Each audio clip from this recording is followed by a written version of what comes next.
28-year-old is in custody, and this is just the latest in his legal troubles. He's scheduled to appear in a Baltimore Circuit Court.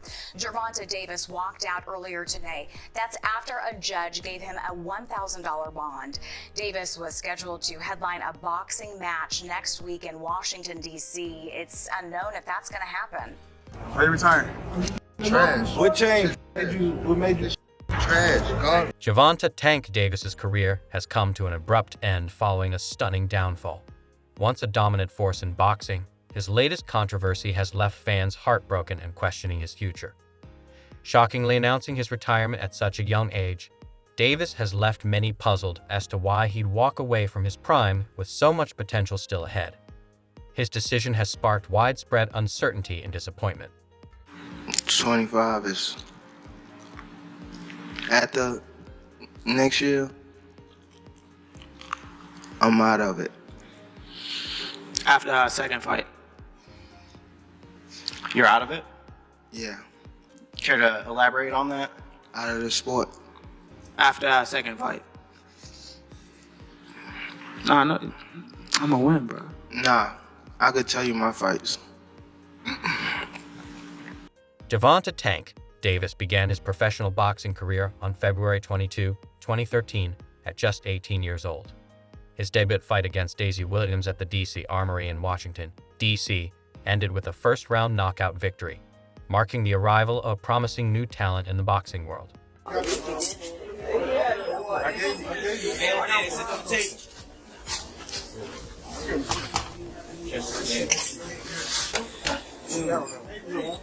it again. Give me the hand up. Hit your hand. Catch it again. Make sure you catch it. You wanna do it? Tank first? You fight next?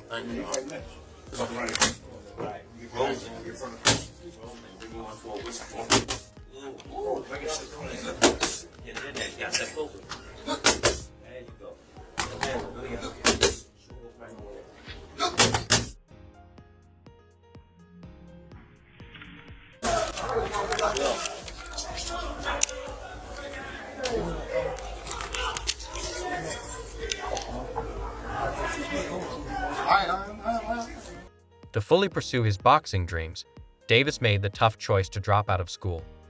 Recognizing the value of education, he later earned his GED, showing his commitment not only to boxing, but also to personal growth and development. I went back to school. That's for me. So when I went back to school, because I dropped out because I was missing a lot of days because I was in tournaments and stuff like that, or I was fighting when I'm not in tournaments, and then it started pushing me more away from school. In the early stages of his career, Davis received mentorship and support from established boxing figures like Adrian Broner. Broner's connections and influence in the boxing community gave Davis valuable exposure and opportunities, significantly boosting his profile in the competitive world of professional boxing. You my brother, and I see something, I'm gonna call and check up on you, see if everything right, or if it ain't right, and I feel like you should be over here, I'm gonna let you know it. And that's just all it was. That's my baby brother. You know, he called and shit. That's what it was, and now we here. Is y'all relationship the same in that way? Like, cause Calvin said that yesterday too. He was like that. There was a point where he was like, when Tank first got around you, he didn't want to leave. He was like, we had to track Tank down. Like, yo, where the fuck is he? Why he don't want to come back? Is it still that same type of energy? Of course. Like with y'all? Hell yeah. I'm just saying, like, now that Tank is like the face of boxing, right? So sometimes, you know, when a nigga gets some clout, nigga gets some money, it's like shit change. See, one thing about him, why I respect him so much, because even though he's where he at right now in the sport and in the cash cow of the sport right now, he still look at me as big bro. He still look at me as big bro, and he still respect me as big bro, and our relationship. Another key figure in Davis's career was the legendary Floyd Mayweather Jr., who mentored him both in and out of the ring. Their close relationship was evident, with Davis often calling Mayweather a big brother. As a symbol of their bond and Mayweather's investment in his success, he gifted Davis a $60,000 Jeep, further solidifying their connection. I was out eating, so he called me. He always told me he was gonna give me a car and stuff like that, give me a place and all that. But he had a lot going on, you know, and I wasn't rushing him because I knew he had a lot going on. So this particular day, he just called me. I was out eating. So he called me and was like, I'm about to have someone to pick you up. Just be ready. So I was out eating. So I was like, okay, I'm ready now. So they came pick me up. Then he took me to the dealership. So he let me test drive this, and he also let me test drive a Charger. The Charger was too fast, and he was like, everybody at the gym has those. That's true, they do. Yeah, he was like, we want to get you something different. So. Well, you're from Baltimore. You need a Jeep on the streets of Baltimore. Yeah. I've watched the news. Yeah. What did they say back home when everybody saw the story that Floyd Mayweather bought you a very expensive car? Not only did he buy my expensive car, he took me in. Took your interest in you and your career, yeah? Yeah, as a fighter, also as, you know, Floyd old enough to be my son, so I wouldn't say a big brother, so he, like a father figure and stuff like that, he took me in, and, you know, he been treating me good since I knew him. You know, he been not only in the boxing, like, working with me on boxing, he showed me, like, the business side and all that type of stuff, and he showed me a lot, and I appreciate him, and I love him forever for that. From the start, Coach Calvin Ford has been a cornerstone in Davis's boxing journey, serving as both trainer and mentor. Ford's steady guidance has played a crucial role in shaping Davis into the formidable boxer he is today. Their lasting partnership highlights the significance of trust and loyalty in achieving sustained success in sports. Well-being as well as your boxing progress, who you have been invested with from the outset. Tank has been with Coach Calvin Ford since he was, I think 8 or 9, which is crazy. And the relationship that those two have is an enormous factor. Tank trusts Coach Calvin to give him the right advice, and that has been proven to be a good position, a good place to put your trust, because as of yet, he hasn't given any bad advice. He's very calm in the corner. He knows when to tell Tank to turn it up. He gives him understandable advice, and he gives him very simple advice in the corner. At the gym, he obviously works him hard. He gets the best out of him. The year 2024 marked a major peak in Davis's career, as his electrifying performances in the ring captivated audiences, catapulting his popularity to new heights. His combination of power, speed, and charisma make him a fan favorite globally, cementing his place as one of boxing's most exciting talents. Despite his success, opinions on Davis's standing in the boxing world remain divided. Some critics argue he's overrated by casual fans, while others feel he's underrated by purists who appreciate the deeper complexities of the sport. When he fought Isaac Cruz, he was 25-0, and he fought that little dude, that little pit bull coming at him all the time. And I mean, the movement, the boxing skill, that to me was the moment that Gervonta Davis hit the scene, and I said, yo, this is one of the best fighters in the world. When did you know he was one of the best fighters in the world? Like, Right even there. in the fight, I knew that I had him. You know? I mean, everybody knew. No, but people didn't know, like, he actually can hit, like, when his punches was, like hard. You felt it? Yes. Was he the strongest punch you think you ever felt? Facts. Really? Yeah. A point of debate among analysts is the quality of Davis's opponents. Some argue that his promotional team has carefully chosen fights to favor him, avoiding tougher challenges. Critics believe that to solidify his legacy, Davis must face champions in other divisions, especially in the 135 pounds and 140 pounds weight classes, proving his skill against the best in the sport. All right. Hey guys, Adriana Jimenez joined here with two-time and current WBA super featherweight champion Gervonta Tank Davis. Gervonta, just a couple days away from headlining your first U.S. base card against Hugo Ruiz, originally against Abner Mares, who we wish a speedy recovery. How excited are you to get inside the ring and give us a great show? I'm very excited, you know, just to be back, just to be back in the ring, give my fans a great show, even the fans all over a great show that's turning in on Showtime. I believe that I will have a great performance. I don't think I have a lot of ring rush, but hopefully Hugo can come in, living up to his word, and I live up to my word, and we give on a great show. We know that Hugo's been pretty vocal saying that he wants that knockout, that he wants to knock you out. But we know that you're very confident in what you bring. What kind of fight can we expect? action-packed fight. Off of what he's saying, he's saying that he coming in to knock me out, so he have to bring action, to do that. So I'm ready. Training camp been going great. Davis's interactions with fans and the media have faced scrutiny, with his enthusiastic and sometimes polarizing language about other fighters labeled as fanboy behavior by some observers.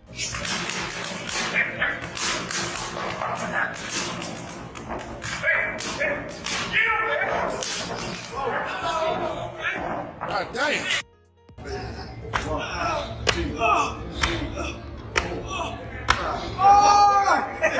In an interview, Tank Davis confidently criticized Frank Martin's skills, pointing out flaws in his defense, offense, and overall technique. He dismissed Martin's power as unimpressive, claiming Martin lacks proper defensive movement. Tank argued that Martin doesn't slip punches effectively, instead backing away and moving around without solid technique. For sure. Do you think that's gonna be your hardest fight? Hell no.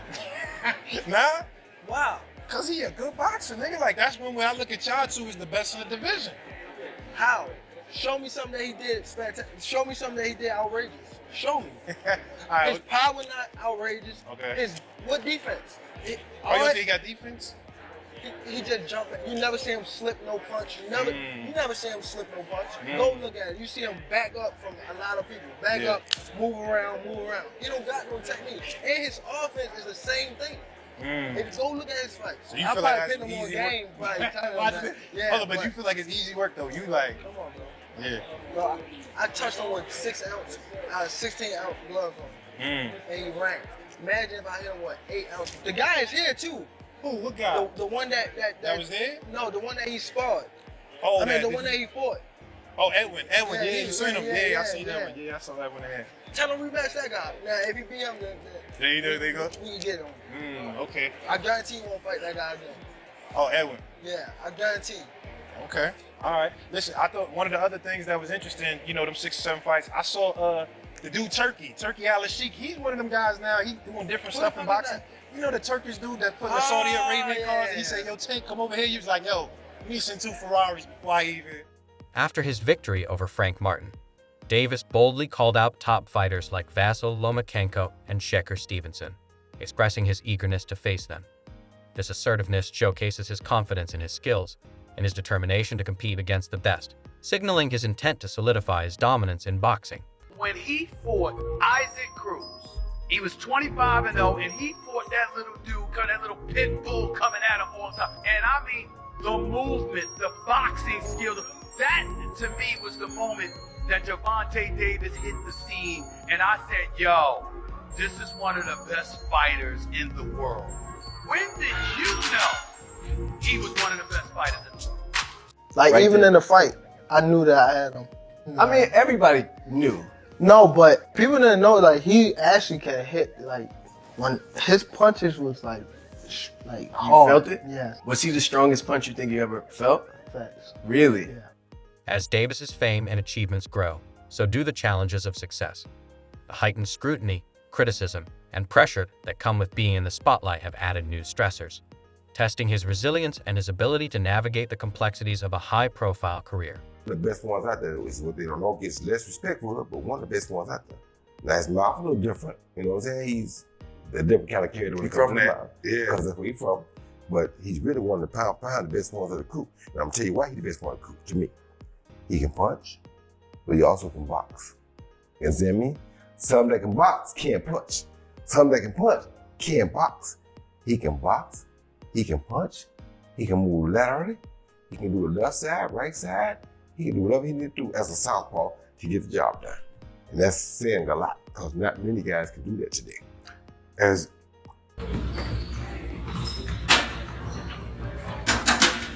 We're gonna have some music on that bit, ain't it? Initially, retirement wasn't on Davis's mind, but as he faced personal and professional challenges, his perspective changed. He began expressing disillusionment with boxing, calling it trash, and stating he no longer cared about titles or accolades. This shift in mindset has led him to consider stepping away from the ring sooner than expected. Why you retiring? Trash. What changed? What made you shit? Trash, garbage. I don't care about belts and I don't care about that stuff. I don't care about none of that. That's what When you start losing your love for boxing, what happened?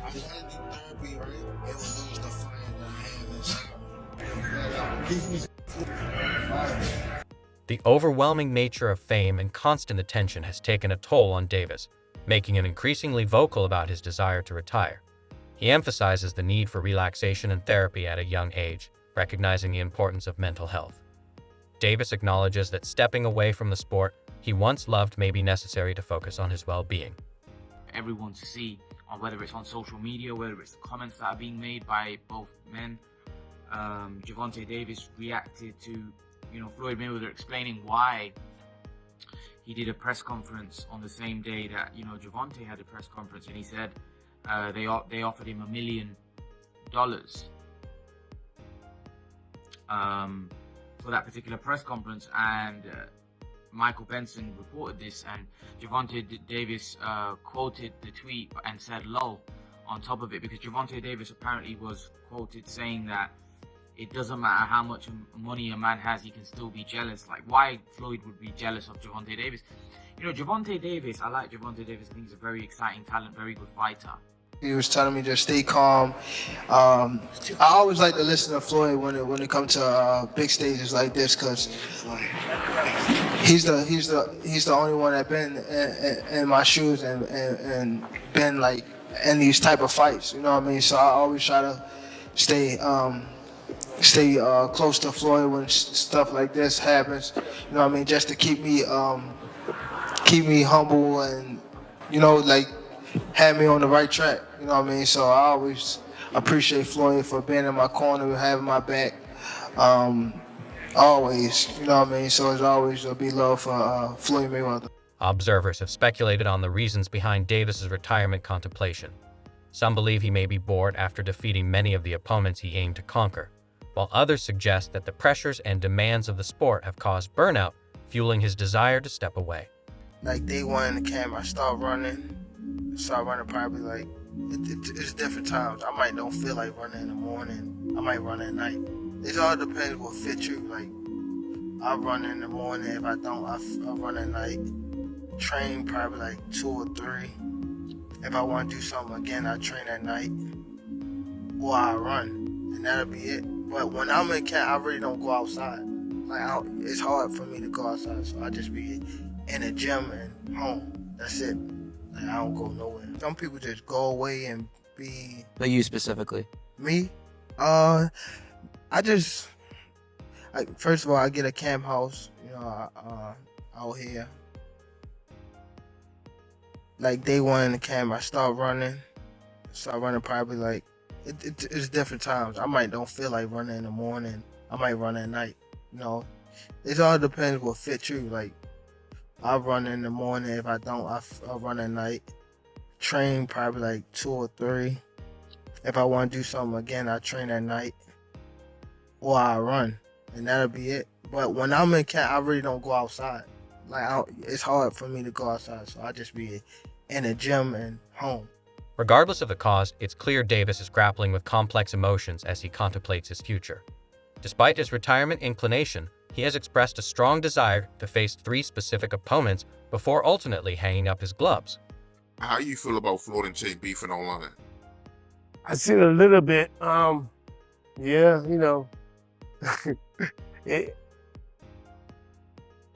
I like both guys, so it's like, I know Gervonta has his issues with Floyd, and Floyd has a big ego where he wants to be the man on top, and Gervonta's trying to get on top, but it seems like he has to get from under Floyd because Floyd's a big man. You know what I'm saying? And it's kind of hard. It kind of reminds me of me and my son. Like, I kind of like got myself away and let him do his own thing and let him have his own glory, his own glory, his own life. You know what I'm saying? So me being there all the time will shadow over all this stuff.